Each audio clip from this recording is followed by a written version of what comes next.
ఆదికాండము 2వ అధ్యాయం 1వ వచనం నుండి 25వ వచనం వరకు. 1. ఆకాశమును భూమియు వాటిలోనున్న సమస్త సమూహమును సంపూర్తి చేయబడెను. 2. దేవుడు తాను చేసిన తన పని 7వ దినములోగా సంపూర్తి చేసి తాను చేసిన తన పని ఎంతటి నుండి 7వ దినమున విశ్రమించెను. 3. కాబట్టి దేవుడు ఆ 7వ దినమును ఆశీర్వదించి పరిశుద్ధపరచెను, ఏలైనగా దానిలో దేవుడు తాను చేసినట్టియు సృజించి నట్టియు తన పని అంతటి నుండి విశ్రమించెను. 4. దేవుడైన యెహోవా భూమిని ఆకాశమును చేసిన దినమందు భూమ్యాకాశములు సృజించబడినప్పుడు వాటి ఉత్పత్తి క్రమము ఇదే. 5. అదివరకు పొలమందలియే పొదయు భూమిమీద నుండలేదు, పొలమందలి ఏ చెట్టును మొలవలేదు, ఏలైనగా దేవుడైన యెహోవా భూమిమీద వాన కురిపించలేదు, నేలను సేద్యపరచుటక నరుడు లేడు. 6.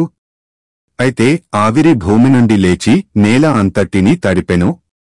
7. దేవుడైన యెహోవా నేలమంటితో నరుని నిర్మించి వాని నాసికా రంధ్రములలో జీవవాయువును ఓదగా నరుడు జీవాత్మ ఆయను. 8. దేవుడైన యెహోవా తూర్పున ఏదెనులో ఒక తోట వేసి తాను నిర్మించిన నరుని దానిలో ఉంచెను. 9. మరియు దేవుడైన యెహోవా చూపునకు రమ్యమైనదియు ఆహారమునకు మంచిదియునైన ప్రతి వృక్షమును, ఆ తోట మధ్యను జీవవృక్షమును, మంచి చెడ్డల తెలివినిచ్చు వృక్షమును నేల నుండి మొలిపించెను. 10. మరియు ఆ తోటను తడుపుటకు ఏదెనులో నుండి ఒక నది బయలుదేరి అక్కడ నుండి చీలిపోయి 4 శాఖలయెను. 11. మొదటిదాని పేరు పీషోను, అది హవీలా దేశమంతటి చుట్టూ పారుచున్నది, అక్కడ బంగారమున్నది. 12.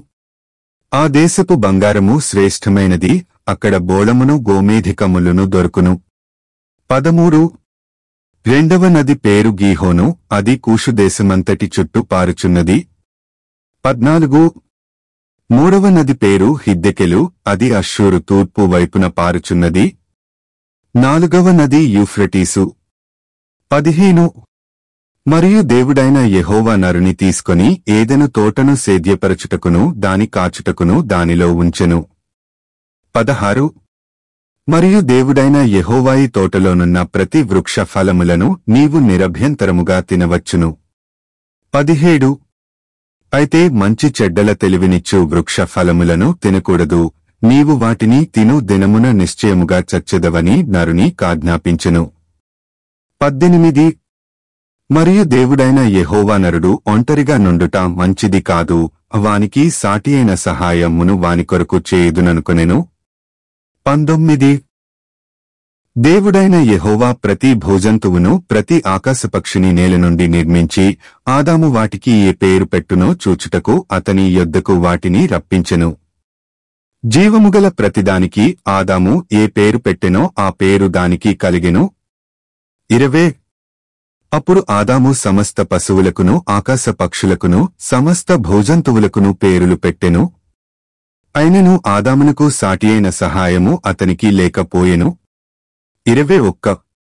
అప్పుడు దేవుడైన యెహోవా ఆదామునకు గాఢనిద్ర కలుగజేసి అతడు నిద్రించినప్పుడు అతని ప్రక్కటముకలలో ఒకదానిని తీసి ఆ చోటును మాంసముతో పూడ్చివేసెను. 22. తరువాత దేవుడైన యెహోవా తాను ఆదాము నుండి తీసిన ప్రక్కటెముకను స్త్రీనిగా నిర్మించి ఆమెను ఆదాము నొద్దకు తీసుకొని వచ్చెను. 23. అప్పుడు ఆదాము ఇట్లనెను, నా ఎముకలలో ఒక ఎముక నా మాంసములో మాంసము, ఇది నరునిలో నుండి తీయబడెను గనుక నారి అనబడును. 24.